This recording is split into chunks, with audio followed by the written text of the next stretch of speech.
out in the middle of the nowhere, and I got neighbors on their every 6-month visit doing some yard work. That's good though, you know what? It's good to see people out here enjoying the woods. Welcome back, guys. I'm Randall, this is Grunt Proof. I have a very special treat for y'all today. You may remember a special tent I did a video on a little over a year ago. That was the Army ICS. Many of y'all bugged me about a similar product that is also supplied to the military. Actually, a lot of you guys bugged me about it. So that's all I've heard about tents for the last year. And here we go. Look what I have received today. Boom. I'm excited about this one. So I typically don't do unboxings, okay, because there's enough of those out there. I usually like to just show you guys how it works in the woods and how it survives. But today I thought, because this is such a special system, many of you guys might want to actually see how it comes in the package. So I doubt they set up anything specific for me. I'm pretty sure they just sent me a product. So we're going to check it out live. Oh. Now I do have plenty of buddies that are still in that have used this tent, and I've heard nothing but good about it. So we're going to put it through the Grunt Proof way of life. Now they have it packed and ready to go for me. Oh, looks like we got a letter. Dear Randall, I hope this letter finds you well. Thank you for showing interest in LiteFighter. Here at LiteFighter, we design our tents with the soldier in mind. Good stuff. All right, so this is pretty lengthy. Yeah, I'm not going to read all this, but they do give me some specifications up front. That's pretty cool. So the tent dimensions are 84 inches in length, 32 inches wide, and 38 inches in height. Metric stuff is down there for y'all. The floor area, we're looking at 18.7 square feet. Vestibule, 21 square feet. Am I reading that right? The vestibule's larger in square footage than the floor area? Okay. Package weight, so all of it in the package, 4.6 pounds. That's about a pound lighter than the ICS. Shelter system includes 70D inner tent, 30D rainfly cover, which apparently you could use on its own. We're going to test that out. Ghost bone ballistic fiber pole set. The ghost bone ballistic fiber poles are lighter, stronger, more flexible, and wind resistant. Perfect conditions to test the wind resistance. We've got some good mountain winds. 6 ground stakes, an accessory kit which includes fabric repair pouches, tent pole repair splint, 4 tent guy outs with molded tensioners and waterproof visual user guide. Oh, that's cool. So, you know, us soldiers, nothing is grunt proof and nothing is soldier proof, and definitely nothing is dummy proof. So basically anything a soldier gets issued, we usually get something called a smart card with it. So LiteFighter is way ahead of that. I'm assuming this storage bag is standard issue to come with the tent. So you can see they give you MOLLE straps in this giant bag. So you can just use your clips, clip it right to the back of your ruck. That's already good. The ICS just comes in a standard storage bag. So there is your stuff and storage bag. And this is what I like so far already. Look at all this extra room. That tells me a dummy like me in the field can probably get everything back in here. It's not stuffed in there to the max. So you guys know I always complain about the stuff sacks that come with basically every freaking product. It's packed in there so tightly from the factory, I can usually tell if I'm going to be able to get it back in there or not. You got your NSN on there. Now, last I checked, LiteFighter is not official issue, so you don't go to your central issue facility and get it, but your supply guys can order them. So that's how I got my first ICS. Our supply guy came in with tents for us to sign for. A lot of them fell off the books magically, but that's usually how that works. And that's a really good process, because if soldiers have to wait on CIF to give them something officially, yeah. One thing I would do, I would extend the loops on this. So to attach it to this, if I want to stake it out there, I could actually loop the peg through itself over the ground sheet loop. That's my first improvement that I'm going to do on my own. Okay, now we do the poles. Here's a good grunt proof test. Can you figure something out without the instructions? Like a freaking old satellite dish.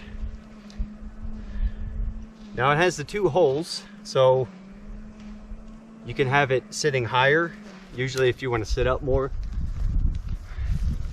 Or you could put it on the holes farther out and it's a little longer. Okay. Okay, rain fly. Nice. Okay, we got some clips.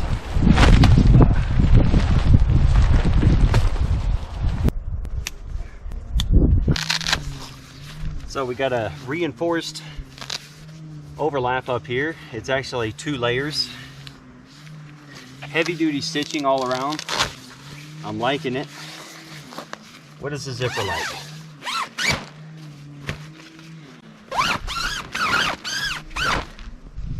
Zipper feels pretty good. Got your standard loopy holder thingy that holds your fly open. Whoops. I don't think that's supposed to come off. That's supposed to be tied. Oh, the shock cord. Well, that just ripped right out of there. Now I know I'm rough, but so are all other grunts. So look at that. You had this shock cord. I've probably lost it already. There. This was in here, and all I did was I went to stretch it out to see how far I had on it to know where to tie this onto, and it just came right out. So that's a QC department fail. See, so this is supposed to be looped and sewn into there. It seems to be a lot better. So that seems to be a defect, that something went wrong in the shop and the QC department missed it. So LiteFighter, hate to embarrass you guys on that one. Okay, this thing is huge. So we're comparing this to the ICS because that's my only experience with tents like this, and it's the thing that's closest. And yeah, plenty of freaking room. So you don't have to pick which side is the vestibule. That's pretty cool. The Army ICS, one side is the door, one side is the vestibule. Now I guess we'll see once I get the mesh up what we're looking at. Okay, so your other ICS comparison, the ICS uses these plastic clips or buckles that sit up here, and this seems to be fairly strong up here. I know what they're doing. They're trying to go lighter with this. You know, usually in muddy and wet conditions, Velcro fails. That's why we hate the Army combat uniform, the UCPs. So I don't like that, but we'll give it a fair shot and see. Can I get the damn mesh in there how it is now? Stay tuned. This is the camera view you guys see when I'm dragging stuff behind the quad. Well, I can also use the ATV as a camera stand. Okay, so it looks like the poles are going to go through this, so I'm going to have to remove the poles from the ground sheet, put them through this, and then put them back in the ground sheet. This should be the same trapezoidal setup. Okay, so they have the clips on here. Clips onto the poles. I like that much better. As far as quality on this goes, this looks outstanding. Lighter and at least just as tough, but it doesn't seem to have all the wasted nylon like on the ICS. The ICS has way too much on the mesh part. All right, so I got interrupted by my neighbors. I actually went over there and had a good old wilderness camp out with them. So I'm gonna finish this real quick and then we'll see what the rest of the setup looks like. I know it's too dark, but I'll try to show you guys what we're looking at. We'll see. So we had some pretty high winds last night. Zero problems at all. I'm gonna leave it up for another week, let it get battered a little bit. I think we might have some rain coming in the next few days. That's gonna be good. We'll do a leak test. If we don't get rain, I'll move one of the sprinklers over here and just hose it down all day long, and we'll see what's going on. So let me show you guys around inside how this thing actually works. Let's go. The way I did it yesterday, I just did the rain fly first.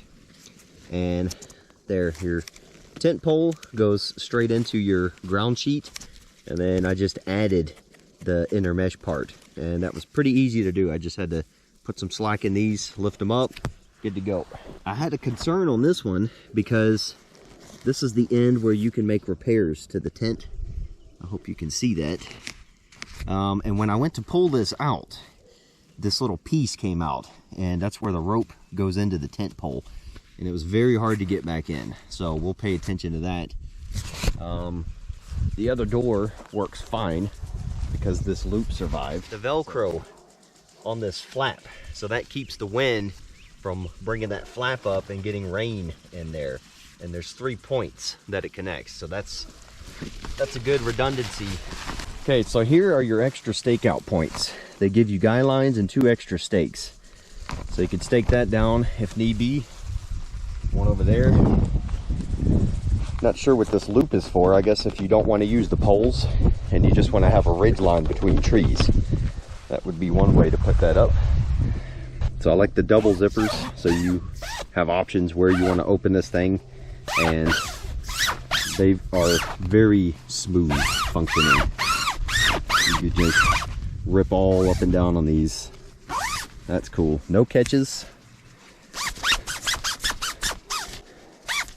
So lighter tents and weaker tents, you have to have tension on this part to be able to play with the zippers like that. And you see I have plenty of slack, and we're good to go. And we've got a giant mesh door to get into, and you can unzip this all the way up. Velcro for you. So I'm not sure whether it's just to mark your Joe's tent so you don't get confused. Me as a grunt, I'm gonna say that's for fire guard. When you come to wake your buddy up, you can see who's in the tent.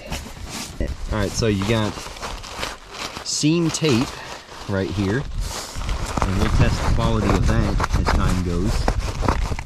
It looks like it's coming up, but I'm not able to pick it off. So yeah, I don't know why that seam is there. Is that a pocket? What is that for? Don't know. Some kind of extra reinforcement, and it's on both ends. So we got seam tape here, and you got seam tape all the way around, and it looks to be fairly good quality.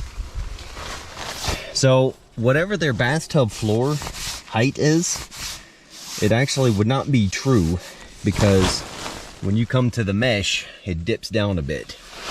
So there's nothing protecting this outer zipper from water getting in. I mean, and if you think about it realistically, if you're setting up to where you can't have water coming up this high without getting in your tent, well, then you have clearly chosen a terrible campsite. So I think the bathtub floor is sufficient.